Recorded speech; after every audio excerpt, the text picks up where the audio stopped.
Okay, so we will start tissue. What is tissue? Why it is called tissue? What is the definition of tissue? So first, tissue are group of cells of same embryonic origin and they perform same function. कोशिकाओं का वह समूह जो एक ही प्रकृति से एक ही तरीके से उत्पन्न हुआ हो और एक ही तरीके के फंक्शंस, एक ही तरीके के कार्य को परफॉर्म करता हो, उसको हम टिश्यूज कहते हैं। टिश्यूज को हिंदी में हम ऊतक कहते हैं। अब टिश्यूज और टिश्यूज से रिलेटेड जो स्टडी है, उनसे रिलेटेड जो टर्मिनोलॉजीज है और उनसे रिलेटेड जो बाकी की चीजें हैं, उस पर थोड़ी सी हम बात कर लेते हैं। बाइचेट इंट्रोड्यूस द टर्म टिश्यू। बाइचेट नाम के वैज्ञानिक थे, उन्होंने इसका टर्म दिया, मतलब इसका जो शब्द है टिश्यू, वो बाइचेट ने दिया, BICHAT, बाइचेट। इन्होंने ये टर्म को इंट्रोड्यूस किया। सेकंड है Mayer introduce the term histology. Histology एक टर्म है, where the study of tissues is called histology. हम स्टडी ऑफ टिश्यूज को हिस्टोलॉजी बोलते हैं और हिस्टोलॉजी वह टर्म है जिसको मेयर नाम के साइंटिस्ट या यूं कहें बुद्धिजीवी या ज्ञानी व्यक्ति ने इंट्रोड्यूस किया था। तो Mayer introduced histology. The study of tissues is called histology. Histology को हम स्टडीज ऑफ टिश्यूज कहते हैं। अब Marcello Malpighi is the founder of histology. Histology की जो पढ़ाई स्टार्ट हुई वो हुई Marcello Malpighi. Marcello MARCELLO, Malpighi MALPIGHI, Malpighi is the founder of histology. तो यहाँ पर जो है हिस्टोलॉजी के फाउंडर है। सेकेंड है the term epithelium was introduced by Ruysch. तो ये 3-4 वैज्ञानिक हैं। बाइचेट ने टिश्यूज कर दिया, मेयर ने हिस्टोलॉजी इंट्रोड्यूस किया। हिस्टोलॉजी का जो फाउंडर थे वो मार्सेलो मालपिघी थे। और एपिथेलियम एक टिश्यू होता है, उसका जो नाम दिया राइसे ने दिया RUYSHSCH। तो रूस से कुछ ऐसा टर्म होगा इसका। चलिए, तो अब आ जाइए जरा एनिमल टिश्यूज पे। Animal tissues are basically of 4 types.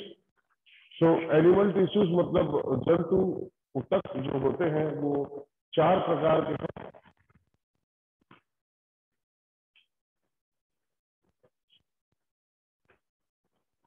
तो टिश्यूज में एक ब्रांच आया सबसे पहले एनिमल टिश्यूज का।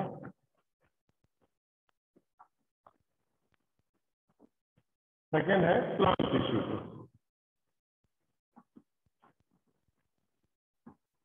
तो आपको ये चार्ट बनाना है, बहुत बड़े से चार्ट में। एक चार्ट में आपको बताऊंगा कैसे बनेगा। उसमें सारा का सारा फंक्शन, सारी की सारी चीजें आपको उसमें समराइज वे में लिख लेना है और कहीं पर अपने आप पेस्ट कर लेना है। उसको पेस्ट कर लेंगे तो एक ही बार में आपको सारा चैप्टर बिल्कुल क्लियर हो जाएगा। Animal tissues, there are 4 types of animal tissues. हम प्लांट टिश्यूज का जो क्लासिफिकेशन है वो बाद में कैरी करेंगे। पहले आपको ऐसा चार्ट में बना के दिखा रहा हूं जिसको आप अपने पेज में, अपने बड़े से पेज में बना के और कहीं पेस्ट कर लें या अपने कॉपी में रख लें। ये आपके लिए बड़ा ही काम आएगा। First one is epithelium. Sir उस तरफ बोर्ड नहीं दिख रहा है क्या चीज? सर, उस साइड बोर्ड नहीं दिख रहा पूरा। अरे तो नाम सुन लो ना, बोर्ड नहीं दिख रहा तो एपिथेलियम लिखा है। एपिथेलियम EPICHELIAL, एपिथेलियल एपिथेलियम दोनों में से कुछ भी हो सकता है। इसको बोलते हैं epithelium tissues. Then it is muscular tissue. मैं हिंदी इंग्लिश दोनों में आपको बताता चलूंगा। Third one is connective tissue.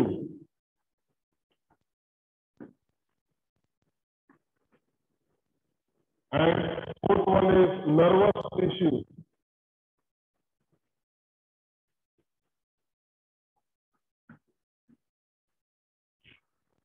epithelium tissues, there are 4 to 5 types of epithelial tissues. First is squamous. अब इसके तीन चार टाइप है.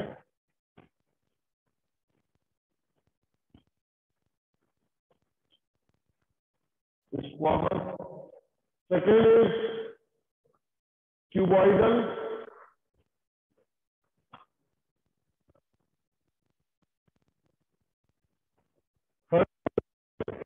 कॉलमनर. सर एक बार एपिथेलियम टिश्यू का एक और जो टाइप है वो एक और बता दीजिए एक बार. And glandular. एक मिनट में बता रहा हूँ, बीच में मत बोला कीजिए, मैं आपको सब बता दूंगा, थोड़ा सा रुक जाइए. क्रिएटेड और ग्लैंडुलर.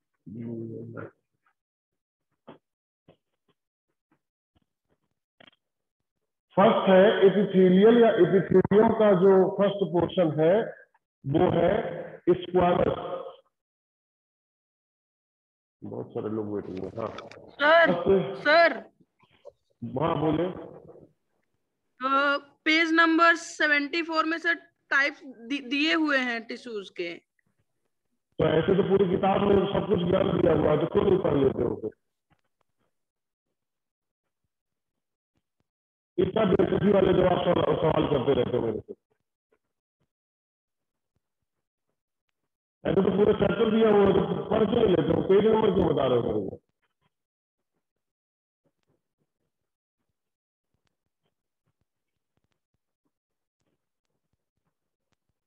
पागल टाइप की बात करते हो.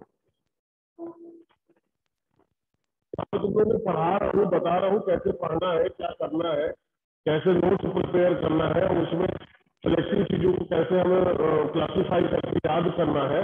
एक चीज को बात कर रहे हो, ये क्या बेवकूफी कर रहे हो तुम?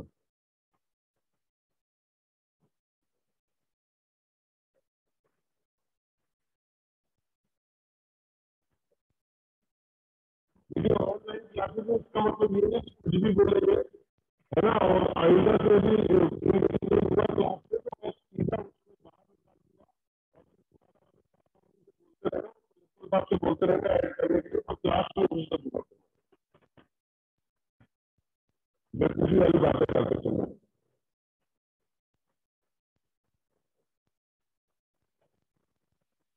यहाँ पे सब लोग देखिए, एपिथेलियल टिश्यूज के 5 टाइप है. एपिथेलियल टिश्यू एनिमल टिश्यूज के बेसिक 4 टाइप्स में से एक है, जिसको हम एपिथेलियल भी बोलते हैं हिंदी में भी, जिसकी हिंदी नहीं मिल पाई. स्क्वामस टिश्यू जो है, इसका पहला एपिथेलियम के बारे में मैं आपको पहले बता दूं, इसके बाद इसके हम क्लासिफिकेशंस के बारे में पढ़ेंगे. आज हम इसके सिर्फ एपिथेलियम के जो 4 या 5 टाइप है, इनके बारे में हम अच्छे से पढ़ेंगे और सुनेंगे, समझेंगे. अब एपिथेलियम टिश्यू क्या होते हैं, ये बहुत ध्यान से देखिएगा. आपको मैं इसका नोट्स का इंग्लिश भी भेज दूंगा. आप अपने सिंपल लैंग्वेज में पहले इसको सुनिए, समझिए, उसको अपने पॉइंट जो जरूरी मिलते जाए एक रफ पेज लेके बैठ जाइए. उसको हिंदी या इंग्लिश में अपने पास अभी लिख के रख लीजिए. जब आप उसको एपिथेलियम वाला सेक्शन पढ़ने जाएंगे, तब आप उसमें जो है अपने इनपुट्स लगा के उसको आपको समझने में ज्यादा आसानी होगी. तो फर्स्ट जो एपिथेलियम वाला सेक्शन है, word epithelium is composed of 2 word. Epi means upon, thelio means grows. ऐसा जो बाहरी आवरण पर उगे या वहां पर उसकी बढ़त हो, that is called epithelium. It means a tissue which grows upon another tissue is called epithelium. एक ऐसा ऊतक जो किसी दूसरे ऊतक, दूसरे टिश्यू के ऊपर में अपने आप को बढ़ाए, ऊपर चलाए, उसको हम एपिथेलियल बोलते हैं. एपिथेलियल टिश्यू होता है. इसका क्या क्या होता है, इसको देखिए.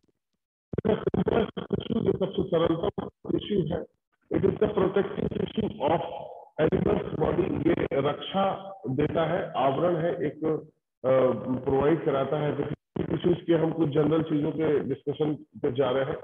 Second one is it covers most organs and cavity with in the body.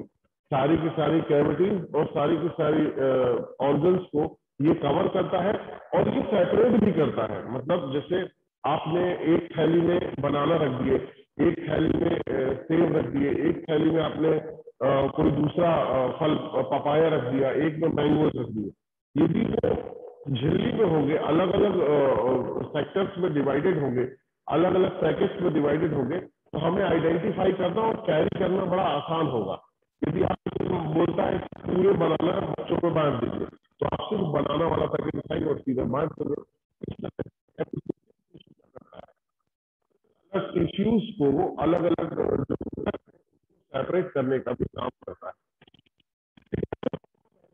Different body system separate, अलग अलग सिस्टम को बैरियर का भी काम करता है। मैंने जो कहा epithelium cells are closely packed, ये बहुत पास में होती है, बहुत ज्यादा नजदीक में होती है। They have laser space between them, उनके बीच बहुत ही कम जगह होती है या बिल्कुल नहीं के बराबर होती है उसे हम कहें। तो there is very little in cellular space, उन कोशिकाओं के बीच में बहुत कम स्पेस होता है। Are present between the cells due to absence और less of intercellular spaces, blood vessels, lymph vessels and capillaries are unable to feed this tissue. ये जगह कम होने के कारण जो रक्त वाहिकाएं हैं, जो आपकी रक्त बहने में आपने पढ़ा है, आर्टरीज और वेन्स इत्यादि काम करती हैं, कैपिलरीज काम करती हैं, ये सारी की सारी ऐसी जगहों पर नहीं होती, ऐसी जगहों पर नहीं घुस पाती है। So blood circulation is absent in this type of tissue. और hence cells depend on their nutrients on the underlying connective tissue। और इस तरह से इनमें ब्लड वेसल्स होती ही नहीं है जो एपिथेलियल टिश्यूज होते हैं, तो ये अपने नीचे के टिश्यूज पे पूरी तरीके से डिपेंडेंट होती है न्यूट्रिएंट्स के लिए, अपनी ग्रोथ के लिए, अपनी भोजन के लिए, अपने पोषण के लिए। ये बाकी के टिश्यूज जिसके ऊपर ये बने होते हैं उस टिश्यूज से अपना खाना पीना लेते रहते हैं। तो ये हुआ एक बहुत जरूरी फैक्टर, इसके आपको पता चला rest upon underlying connecting tissue, ये हमेशा अपने नीचे किसी न किसी टिश्यूज को रखते हैं जो उसके ऊपर पाए जाते हैं। नेक्स्ट है at the junction of the epithelial and connective tissue layer is present which is called basement membrane which is form of nucleoplasty and collagen fibrils. मैं आपको बता रहा हूँ कनेक्टिव टिश्यू है, उसके ऊपर एपिथेलियल टिश्यू है और उनके बीच में बेसमेंट मेम्ब्रेन है जो कि न्यूक्लियोपॉलीसेकेराइड से बनी है ना, और बनी हुई है। मैं जिन चीजों को बोल रहा हूँ आपको प्रोवाइड करा दूंगा और मैं इनकी फोटोज खींच के आपको भेज दूंगा, आप इसको अच्छे से देख लीजिएगा, पढ़ लीजिएगा, समझ लीजिएगा। अभी हम सिर्फ एपिथेलियल टिश्यू के बारे में जनरल बातें कर रहे हैं, अपनी लैंग्वेज में अभी लिख लें। एपिथेलियल टिश्यू उसको बता रहा हूँ, उसको आप एक एक लाइन में लिख लीजिए।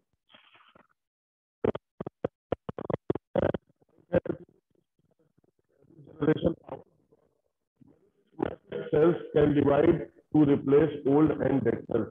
इसमें जो ये टिश्यूज होते हैं इनमें अपने आप को मल्टीप्लाई करके बढ़ाने की, ग्रोथ करने की बहुत अच्छी व्यवस्था दी हुई होती है और ये बड़ा तेजी से ग्रो करते हैं।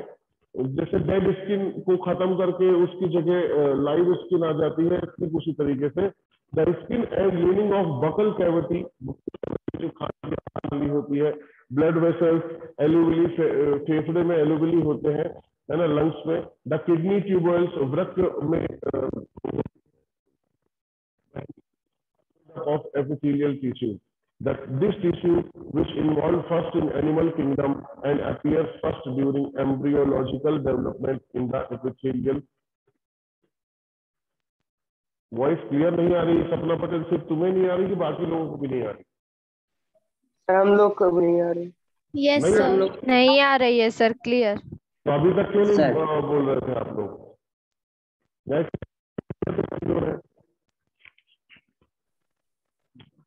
तुम लोग बताते भी नहीं हो वॉइस आ रही है कि नहीं आ रही है। मेरे को लगा कि नेटवर्क मेरे में नहीं है।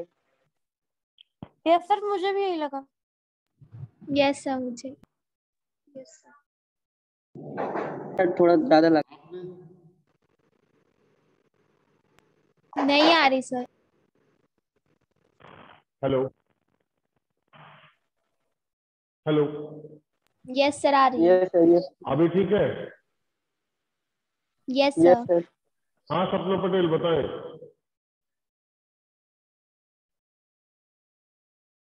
सपना, व्हाट इज द प्रॉब्लम? अभी ठीक है सबको? तो कहाँ तक सुने हैं, कहाँ तक नहीं सुने हैं, ये बताइए। हेलो, सर आप नेचर बता रहे थे। तो नेचर बता रहे थे, तो नेचर में कुछ सुना है कि नहीं सुना है? कुछ भी नहीं सुन पाए? यस सर, सुना है। कहाँ तक सुन लिया है? कशिश जैन, कहाँ तक सुन लिया बताइए। अरे बोलो भाई, सर कहाँ आप से? बेसमेंट, हाँ सर बेसमेंट मेम्ब्रेन के बारे में आप बता रहे थे। हाँ, तो यहाँ तक सब समझ में आ गया है सबको? Yes sir. यस हाँ सर। चलिए ठीक है। यस अगला सर। ठीक है ठीक है, कोई बात नहीं। बहुत अच्छी बात है। बेसमेंट मैं आपको बता रहा था, एपिथेलियल टिश्यू जो बाहरी आवरण पे होता है, उसके नीचे कनेक्टिव टिश्यूज होते हैं। कनेक्टिव टिश्यूज लाइक ब्लड इत्यादि, और मतलब बहुत सारी चीजें उसमें भी आती हैं। इनके बीच में बेसमेंट मेम्ब्रेन होती है, जो कि म्यूको पॉलीसैकेराइड से बनी होती है ना। और इसके बाद एक लास्ट जो नेचर है वो ये है एपिथेलियल टिश्यूज का, इसमें ग्रेट रीजनरेशन पावर होती है। ये अपने आप को मतलब तुरंत तुरंत बनाते रहते हैं। ये सेल के कॉम्बिनेशन होते हैं, और ये अपने आप को तुरंत दोबारा रीजनरेट कर सकते हैं किसी भी परिस्थिति में। Because meristematic cells can divide two replace old and dead cells. पुरानी और मृत कोशिकाओं को मेरिस्टेमेटिक जो कोशिकाएं हैं वो तुरंत रिप्लेस कर सकती हैं। The skin of lining of buccal cavity, आहार नली जो आपकी होती है वो ब्लड वेसल्स एलोवेली, एलोवेली लंग्स में होता है ना। और किडनी ट्यूब्यूल्स, ये वृक किडनी जो हमारे यहाँ साफ सफाई का काम करती है बॉडी में, उसमें ट्यूब्यूल्स होते हैं कुछ, are made up of epithelial tissues. The tissues which evolve first in animal kingdom and appear first during embryological development is the epithelial. बच्चों के जन्म के समय जो सबसे पहले दिखाई देते हैं और जिससे सबसे पहले हम आइडेंटिफाई कर पाते हैं, ये एपिथेलियल टिश्यूज ही होते हैं। अब इनके जनरल फंक्शंस क्या है? तो इसका तो है सबसे पहले प्रोटेक्शन। ये हमारी ह्यूमन बॉडी को, हमारे ऑर्गन्स को सेफ रखने के काम आता है। सेकंड है एक्ट एज अ बैरियर। ये मैंने आपको बताया, अलग अलग टिश्यूज के अलग अलग उसमें बीच में बैरियर का काम करता है। ये एब्जॉर्प्शन का भी काम करता है, helps in absorption of water and nutrients. Water और न्यूट्रिएंट्स को एब्जॉर्ब करने का एपिथेलियल टिश्यूज काम करते हैं। एलिमिनेशन का काम करते हैं, बाहर निकालने का भी काम करते हैं। अभी अलग अलग जब कॉलम आएंगे इनके जो सेमी क्लासिफिकेशन है, वहां पे आपको ये चीजें समझ में आ जाएंगी। सिक्रेशन, ये स्राव भी करते हैं। सिक्रेशन मतलब किसी किसी ये ग्लैंड की तरह भी काम करते हैं कहीं कहीं पे। ऐसी चीजों को स्राव करते हैं जो जिसमें लार ग्रंथियां हैं, वहां से कुछ लार आपका निकल रहा है, जिसको सलेवरी ग्लैंड बोलते हैं। इस टाइप से कुछ कुछ लिक्विड्स को भी ये निकालते रहते हैं। और रिस्पायरेशन, श्वसन में भी काम आते हैं, है ना। एलुविली ही एक्सचेंज करता है गैसेस आपके बॉडी के अंदर। एक्सोस्केलेटन जो बाहर का आवरण है, ये आपका इसी का बना हुआ है। और रीजनरेशन, ये जैसे आप मारते हैं, तो जैसे मैंने हाथ में ऐसा पट्ट से मारा, यहाँ पे कुछ जो डेड सेल्स होंगी वो तो मर ही जाएंगी, कुछ लाइव सेल भी होगी वो भी मर जाएंगी। अब इनको रीजनरेट करने का काम इस टिश्यू का है। ये यहाँ पे लाइव सेल को दोबारा मारे, अपने हाथ में मारे, कई बार बहुत तेज मारते हैं तो निशान पड़ जाता है। निशान पड़ जाता है मतलब वहां का लाइजोसोम वगैरह सेल वगैरह पूरी तरीके से डेड हो जाती है। वो निशान 1 दिन 2 दिन में जाता है। वो निशान इसीलिए 2 दिन में जाता है क्योंकि वहां के अगल बगल की जो चोट लगने के कारण अगल बगल की जो नसें हैं, नस बोल रहा सॉरी, जो सेल्स हैं, और सेल से रिलेटेड जो टिश्यूज है उसको रीजनरेट करते हैं, वहां पर पूरा वापस में उसको मतलब नया बनाते हैं। तो इस टाइप के जो एपिथेलियल टिश्यूज के कुछ 7 या 8 काम है। पहला है प्रोटेक्शन, दूसरा है एक्ट एज अ बैरियर, तीसरा absorption, elimination, secretion, respiration, exoskeleton, regeneration. और अब इनके टाइप्स के बारे में हम जानेंगे। इसका जो पहला टाइप है वो है स्क्वामस टाइप है एपिथेलियल ऊतक। अब ये 2 टाइप के होते हैं। जो स्क्वामस होते हैं ये 2 टाइप के होते हैं। एक सिंपल स्क्वामस एपिथेलियम होता है और दूसरा होता है स्टार्टिफाइड स्क्वैमस एपिथेलियम। इस होते हैं, पहला सिंपल, दूसरा स्टार्टिफाइड। तो यहाँ पे यदि बात की जाए स्क्वैमस की तो ये दो तरीके हैं, पहला है सिंपल स्क्वैमस और जो है स्टार्टिफाइड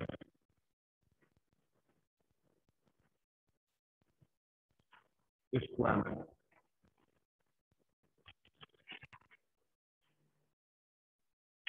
तो जो सिंपल के बारे में सुन लीजिए, पहला मम्मी उसकी मार रही है जिसकी भी, तो माइक ऑफ कर लो बेटा। तुम लोग पता नहीं कैसे बेवकूफ टाइप का काम करते हो, माइक ऑन कर देते हो बीच में।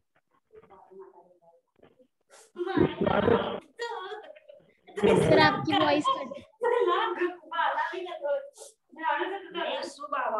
Squamous epithelium is made up of thin, flat disc-like polygonal and irregular cells. Is my voice clear to you? Yes, sir. Mic Yes, off sir. किसी से mic off करो। हाँ, squamous epithelium के बारे में देखिए। Squamous epithelium is made up of thin, flat disc-like polygonal or irregular round nucleus and different cells stick together to form a complex structure which is like segment of fluid. Simple squamous epithelium, stratified squamous epithelium, ये मैंने आपको बताया। It is made up of single layer of flat cells. It forms the delicate lining of cavity. Cardium हो गया, एलोवेली हो गया, यहाँ पे ये पाए जाते हैं blood vessel. Stratified squamous epithelium is composed of more than one layer of squamous cells. It is present where thick covers are required. Surface of skin and oral cavity, esophagus. This epithelium is waterproof and highly resistant to mechanical injury. यदि बाहर से कोई चोट लग रही है तो उसको कम करने में स्टार्टिफाइड स्क्वैमस एपिथेलियम का विशेष रोल रहता है ना। और सिंपल स्क्वैमस एपिथेलियम का विशेष रोल है। इसमें जो सिंपल स्क्वैमस एपिथेलियम है इसके बारे में पढ़ लीजिए। जो कोशिकाएं जो सेल है कि रक्त वाहिकाओं का स्तर, मतलब जिसमें रक्त बहे उनका जो कवरिंग है वो, ठीक है। और ये जहां से भी ट्रांसपोर्टेशन होता है मटेरियल का, न्यूट्रिएंट्स का, उनको मतलब ऐसा कवरिंग देता है और ट्रांसपेरेंसी भी देता है। मतलब इसको हिंदी में बोलने को वर्णनात्मक पारगम्यता बोलते हैं। इसका मतलब है जैसे किसी सेलेक्टिव चीज को पास कराने में मदद करता है उस जगह से, और बाकी की चीजों को रोकने में मदद करता है। तो इस तरह से ये चपटा हुआ होता है। अब इसको थोड़ा सा आप देख लीजिए कैसे होता है, ये सेल्स कैसी होती है। ये एक ऐसा बॉक्स टाइप का हिस्सा है, एक हम सिंगल टिश्यू की बात कर रहे हैं। ये एक ऐसा हो गया, फिर दूसरा ऐसा, ये तीसरा, चौथा, ये सेल्स है अलग अलग। ये अपने में ही एक क्लोज स्ट्रक्चर बना लेते हैं। ये न्यूक्लियस का, ये इस टाइप के होते हैं। ये चपटे हुए होते हैं, अपने आप में एक दूसरे को इनक्लोज करते हैं और एक से बदल कर दूसरे के जगह पे आकर एक दूसरे से बड़ा क्लोज अपने आप में से ब्लड वेसल्स वगैरह को, कैपिलरीज को नहीं निकलने देते। इस टाइप का स्ट्रक्चर है इनका, ठीक है। दूसरा है इसका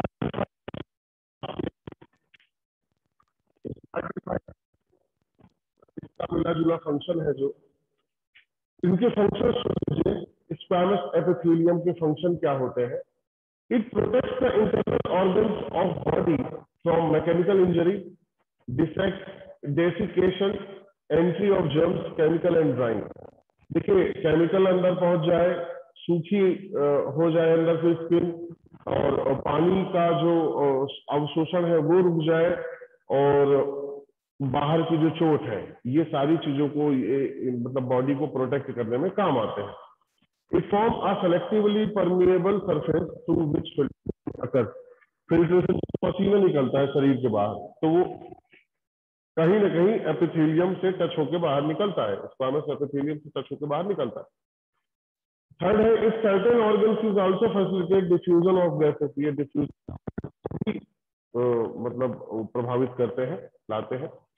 इसके बाद है क्यूबॉइडल एपिथेलियम, जो वर्गाकार एपिथेलियम होते हैं, इनका क्या बात की जाए। Cuboidal epithelium is composed of tube like cells, tube like cell से बने होते हैं, almost equal height and width, ये लगभग एक समान आकार और आकृति के होंगे।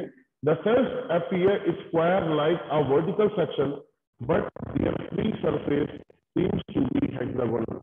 अब बारे में भी बात की जाए तो इसका स्ट्रक्चर और डायग्राम आप प्लेस ऑफ अकरेंस, ये कहाँ पाए जाते हैं,